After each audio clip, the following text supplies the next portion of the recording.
আমাদের রাজ্যের বিরোধী দলনেতা বিধানসভার সদস্য শুভেন্দু অধিকারী অত্যন্ত ঘৃণ্য সাম্প্রদায়িক উস্কানিমূলক মন্তব্য করেন।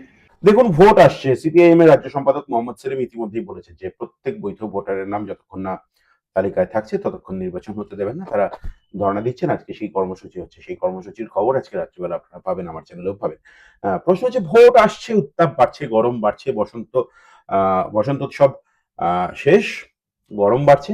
শুভেন্দু অধিকারী আসরে হঠাৎ করে তিনি বলে বসলেন একটি বসন্ত উৎসবের অনুষ্ঠানে গিয়ে, যেটা সামাজিক সম্প্রীতির উৎসব, ধর্ম বর্ণ নির্বিশেষে মানুষ এখানে সমবেত হন, একত্রিত হন, এবং এটা বাংলার দীর্ঘদিনের ঐতিহ্য।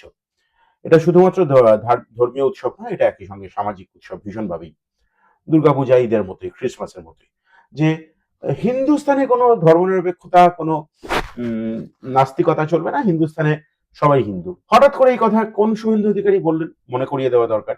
সেই শুভেন্দু অধিকারী যার বিরুদ্ধে শাহাবুদ্দিনের বাড়িতে গিয়ে 3 বাটি কিছু একটা খাওয়ার অভিযোগ। তো সেই শুভেন্দু অধিকারীকে অসংখ্য অনুষ্ঠানে আপনারা দেখেছেন, আমি আলাদা করে ছবি দেখাবো না, ফেজ পরে ইফতার পার্টিতে যেতে। সেই শুভেন্দু অধিকারী যিনি নামাবলী গায়ে কীর্তন করেন। এখন প্রশ্ন হচ্ছে, যখন তৃণমূলে ছিলেন তখন বিজেপির বাবান্ত করতেন, যখন বিজেপি করছেন তৃণমূলের বাবান্ত করছেন। অনেকে বলছেন গটাপ।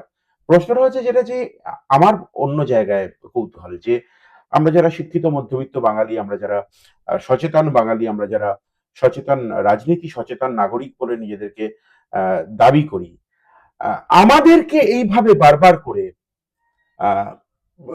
এই এই যে এই ঠকানোর একটা প্রবণতা বিভিন্ন রাজনৈতিক নেতা, বিভিন্ন রাজনৈতিক দলের মধ্যে দেখা যায়। এই সাহসটা তারা পান কি করে? যে যা রাজনীতি করুন, কোনো অসুবিধা নেই, করবেনই তো, 100 বার করবেন। কিন্তু আজ এই কথা, কাল সেই কথা, সম্পূর্ণ বিপরীত মেরুর কথা বলার সাহস পান কি করে? আমাদের কি তাহলে তারা একেবারেই নির্বোধ ভাবেন? আমাদের বোধবুদ্ধির ওপর, আমাদের বিচার বুদ্ধির ওপর তাদের কোনো ভরসাই নেই? যা বোঝাবো তাই বুঝে নেবে, এরকম একটা ভাবেন তারা? শুভেন্দু অধিকারীর এই বক্তব্যের প্রেক্ষিতে গতকাল ভবানীপুর থানায়, আজকে বালিগঞ্জ থানায়, মাফ করবেন, গতকাল বালিগঞ্জ থানায়, আজকে ভবানীপুর থানায় অভিযোগ করেছেন, এফআইআর দায়ের করেছেন সৈনিক সুর, সিপিআইএম এর নেতা, যুব নেতা, ডিওএফআই নেতা। আমরা এই নিয়ে কথা বলেছিলাম বিকাশ রঞ্জন ভট্টাচার্যের সঙ্গে, বিশিষ্ট আইনজীবী, রাজ্যসভার সদস্য, আইনবেত্তা।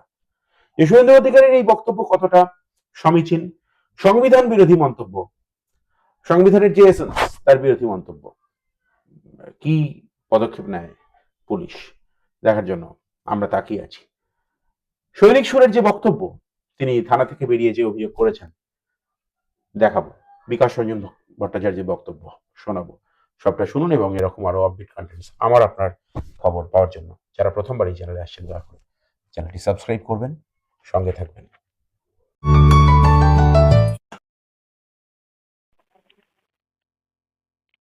স্যার, শুভেন্দু অধিকারীর নামে পরপর দুটি থানায়, বালিগঞ্জ থানায় এবং ভবানীপুর থানায় এফআইআর করা হলো, অভিযোগ করা হলো আপনাদের দলের ছাত্র যুব নেতৃত্ব সৈনিক সুরের বয়ানে এফআইআর করা হলো।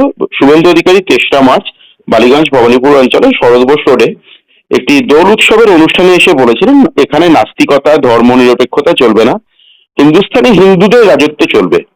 কি বলবেন স্যার আপনি? দেখুন, শুভেন্দু সহ বিজেপি নেতারা এবং তৃণমূল দলের কিছু কিছু নেতারা, এরা ভারতবর্ষকে জানে না। ভারতবর্ষের অতীত, ঐতিহ্য, ইতিহাস এ সম্পর্কে কোনো ধারণা নেই। ওদের শিক্ষাটা মূলত হচ্ছে হোয়াটসঅ্যাপ ইউনিভার্সিটি কেন্দ্রিক। নাস্তিকতা ভারতবর্ষের প্রাচীন দার্শনিক কাল থেকেই প্রবলভাবে আছে। যারা ভারতবর্ষের দর্শন সম্পর্কে সামান্যতম পড়াশোনা করছেন তারা জানেন, এই নাস্তিকবাদকে, ঈশ্বরের অস্তিত্ব নিয়ে প্রশ্ন তোলা একদল পণ্ডিত মানুষ তাদের দাবিয়ে রাখার চেষ্টা করেছিলেন এই অস্তিত্ববাদীরা, বেদান্তবাদীরা। সুতরাং নাস্তিকবাদ ভারতবর্ষের রক্তে রক্তে আছে, মানুষের রক্তে রক্তে আছে। আর হিন্দুস্থান, হিন্দুদের দেশ, এটা উনি কোথায় পেলেন? উনি কি জানেন হিন্দুস্তান নামটা কারা দিয়েছিলেন? হিন্দুস্থান কাকে বলে? কোন অঞ্চলটাকে হিন্দুস্তান বলে, কেন বলে? আসলে মূর্খতার তো একটা পরিণতি আছে। এবং ভারতবর্ষের যদি সাম্প্রতিককালে ভারতবর্ষের মায়ের প্রধানমন্ত্রী পর্যন্ত, বলতে খারাপ লাগছে, তারা বিভিন্ন সময় বিভিন্ন কথাবার্তা বলেন, যার মধ্য দিয়ে ভারতবর্ষের মানবিক ঐতিহ্য, ভারতবর্ষের ঔদার্য, সে সম্পর্কে তাদের কোনো ধারণা নেই, সেটা প্রমাণ হয়।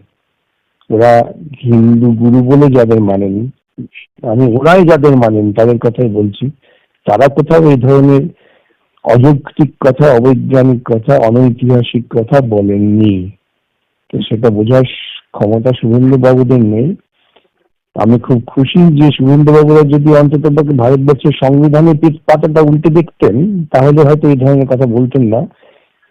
আমি খুশি এই জন্যই যে তাকে এটা স্মরণ করে দেওয়ার জন্য কলকাতা শহরের তরুণ শিক্ষিত ছেলে মেয়েরা রুখে দাঁড়িয়েছেন, অভিযোগ করেছেন। অভিযোগে কি পরিণতি হবে না হবে, এই প্রশাসন কি কাজ করবেন না করবেন, তা নিয়ে আমরা আদৌ ভাবিত নই। কারণ এই প্রশাসনে যারা আছেন তারাও মূলত শুভেন্দুর মতাদর্শ অনুগামী। কিন্তু বামপন্থীরা, যুক্তিবাদীরা, বিজ্ঞান মনস্ক মানুষেরা শুভেন্দুর এই মতামতের বিরুদ্ধে তীব্র আন্দোলন গড়ে তুলবেন এবং এই মতামতের মধ্য দিয়ে শুভেন্দুরা প্রমাণ করলেন যে তারা প্রকৃতপক্ষে ভারত বিদ্বেষী। স্যার, আমি একটা প্রশ্ন করতে চাইবো যে শুভেন্দু অধিকারী যে কথা বলেছেন সেটাকে সংবিধান বিরোধী দাবি করে এই এফআইআর করা হয়েছে। পুলিশ কি ব্যবস্থা নেবে অবশ্যই তো আগামী দিনে জানা যাবে আদৌ কোনো ব্যবস্থা নেওয়া হবে কিনা।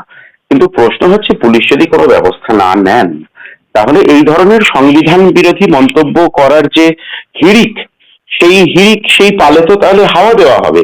মানে সংবিধান বিরোধী মন্তব্য করাই কি তাহলে এবার রেওয়াজ হয়ে যাবে? ওরা যত সংবিধান বিরোধী মন্তব্য করবে ততই মানুষের সংবিধান সম্পর্কে আগ্রহ বাড়বে।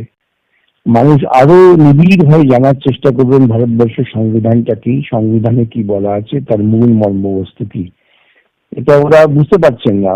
ওরা যত বেশি সংবিধানকে আক্রমণ করছেন তত বেশি মানুষ কিন্তু সংবিধানের প্রতি অনেক বেশি অনুগত হচ্ছেন, সংবিধানের প্রতি তাদের আস্থা বাড়ছে। শুভেন্দু বাবু যদি পড়েন, সংবিধানের প্রথম কথাতেই বলা হচ্ছে we the people of India. We the people of India এ কথার ব্যাখ্যা যদি ওকে এখন করে দিতে হয় বা ওর নেতাদের করে দিতে হয়, তাহলে তো ক্লাস 6 এর ছেলেদের বলতে হবে তোমরা একটু শেখাও উই মানে কি, পিপল মানে কি।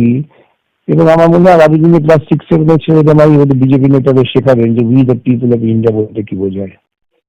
স্যার, আমার একেবারে শেষ প্রশ্ন, শুভেন্দু অধিকারীকে প্রকাশ্যে অসংখ্যবার দেখা গিয়েছে ফেজ করে ইফতার পার্টিতে যেতে, বিজেপি বিরোধী মন্তব্য করতে, সেসব তো ক্লিশে হয়ে যাওয়ার কথা। কিন্তু আমার প্রশ্ন হচ্ছে, রাজনৈতিক নেতারা এই সাহস কি করে পাচ্ছেন, এই স্পর্ধা কি করে পাচ্ছেন? তারা মানুষের উপর কি বিন্দুমাত্র আস্থা রাখেন না যে দিনে এক কথা বলবো, রাত্রিবেলা আরেক কথা বলবো, আজ এক কথা বলবো, কাল আরেক কথা বলবো? আসলে ওরা তো টিকে আছে প্রচারের প্রবাহে, প্রচারে ভেসে থাকলে পরে এইটাই হয়। ওরা মনে করেন যে প্রচারে যা আসবে মানুষ সেটাই গ্রহণ করবে, কিন্তু সেটা মানুষ গ্রহণ করে না, সেই বোধটা ওদের নেই। সাময়িক কিছু মানুষ বিভ্রান্ত হন, কিন্তু মানুষ কখনোই এই ধরনের দেশ বিরোধী, মানবতা বিরোধী, সংবিধান বিরোধী কথাকে গ্রহণ করবে না, করেনি এবং এদের বর্জন করবে, এ নিয়ে কোনো সন্দেহ নেই। অনেক ধন্যবাদ স্যার সময় দেওয়ার জন্য, অনেক ধন্যবাদ। গতকালকের একটি ঘটনা, যার প্রেক্ষিতে আমাদের ভারতের গণতান্ত্রিক যুব ফেডারেশন ডিওয়াইএফআই এর পক্ষ থেকে, ভবানীপুর আঞ্চলিক কমিটির পক্ষ থেকে আজকেই ভবানীপুর থানায় আসা। গতকাল শরৎ বোস রোড লক্ষ্মীনারায়ণ মন্দিরের সামনে দোলের উৎসবকে কেন্দ্র করে বিরোধী দলনেতা, আমাদের রাজ্যের বিধানসভার সদস্য শুভেন্দু অধিকারী এসেছিল। শুভেন্দু অধিকারী ওই উৎসবে এসে মঞ্চ থেকে মন্তব্য করেন, নাস্তিকতা, ধর্মনিরপেক্ষতা চলবে না, হিন্দুস্তানে হিন্দুদের রাজত্ব চলবে। এই মন্তব্য আমাদের দেশের সংবিধান বিরোধী, আমাদের দেশের ধর্মনিরপেক্ষতার ইতিহাসের বিরোধী এবং এক কথায় দেশ বিরোধী। এর প্রতিবাদে আমরা গতকাল বালিগঞ্জ থানায় এফআইআর করেছি।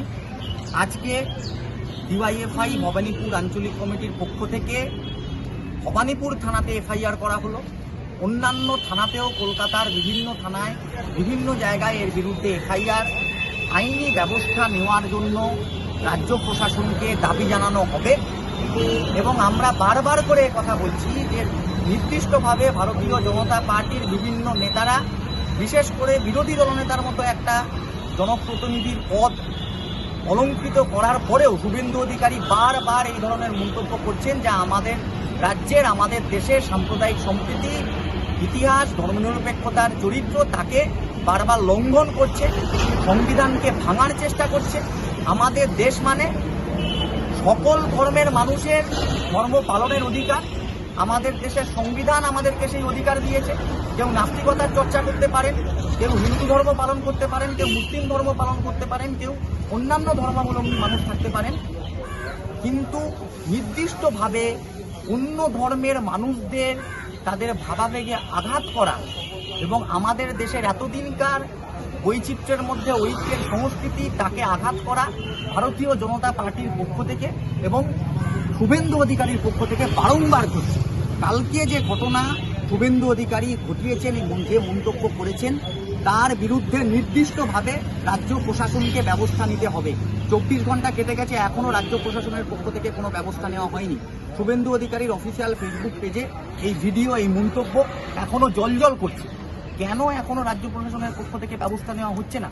আমাদের রাজ্যের এত বছরের সাম্প্রদায়িক সম্প্রীতি, ধর্মনিরপেক্ষতার ইতিহাস, সেই ইতিহাসকে বজায় রাখতে হবে। কোনোভাবেই দেশ বিরোধী, সংবিধান বিরোধী, সংবিধানকে ভাঙার চেষ্টা করা, দেশকে ভাঙার চেষ্টা করার এই ধরনের নক্কারজনক মন্তব্য, এই ধরনের নক্কারজনক কাজকে আমরা বরদাস্ত করব না।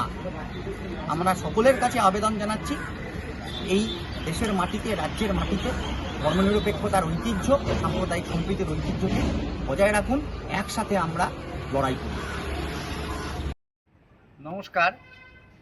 আজ সকালবেলায় বালিগঞ্জ অঞ্চলের লক্ষ্মীনারায়ণ মন্দির, পদ্মপুকুরী ইনস্টিটিউশনের পাশে দোল উৎসবকে কেন্দ্র করে ইসকনের একটি অনুষ্ঠান ছিল। সেইখানে আমাদের রাজ্যের বিরোধী দলনেতা, বিধানসভার সদস্য শুভেন্দু অধিকারী অত্যন্ত ঘৃণ্য সাম্প্রদায়িক উস্কানিমূলক মন্তব্য করেন। উনি বলেন, নাস্তিকতা, ধর্মনিরপেক্ষতা চলবে না, হিন্দুস্থান, হিন্দুদের রাজত্ব চলবে। এই মন্তব্য সম্পূর্ণভাবে আমাদের দেশের সংবিধান বিরোধী। আমাদের দেশের সংবিধানে ধর্মনিরপেক্ষতার ইতিহাস এবং ধর্ম পালনের, নাস্তিকতার চর্চা করার এবং ধর্মনিরপেক্ষতার ঐতিহ্যের এত বছরের যে ইতিহাস, সেই ইতিহাসকে বিরোধী দলনেতার মতো একজন সাংবিধানিক পদে থেকেও লঙ্ঘন করেছেন এবং সংবিধান বিরোধী এই মন্তব্যের তীব্র নিন্দা করা প্রয়োজন এবং আমাদের রাজ্যের প্রশাসন, সেই প্রশাসনের অবিলম্বে এর বিরুদ্ধে ব্যবস্থা নেওয়া উচিত। দেশের মানুষের সংবিধানের প্রতি যে আস্থা, ধর্মনিরপেক্ষতার প্রতি যে আস্থা, সেই আস্থা ফিরিয়ে আনা প্রয়োজন। এই ধরনের উস্কানিমূলক মন্তব্য, সাম্প্রদায়িক বাতাবরণ তৈরি করার জন্য বারংবার রাজ্যের বিরোধী দলনেতা, রাজ্যের নির্দিষ্টভাবে এই সাম্প্রদায়িক শক্তি তারা করে চলেছে। এর বিরুদ্ধে বালিগঞ্জ থানায় এই এফআইআর আজ করা হয়েছে। অন্যান্য থানাগুলোতেও এর বিরুদ্ধে এফআইআর এবং প্রতিবাদ করা হবে এবং ভবিষ্যতে এই ধরনের মন্তব্য করা থেকে বিরত রাখার জন্য রাজ্য প্রশাসনকে উপযুক্ত ভূমিকা নিতে হবে। দেশের সংবিধানকে, দেশের এত বছরের সাম্প্রদায়িক সম্প্রীতির ইতিহাসকে বজায় রাখার জন্য এই ধরনের সংবিধান বিরোধী মন্তব্য, দেশ বিরোধী মন্তব্য, এক কথায় তা কখনোই বরদাস্ত করা হবে না।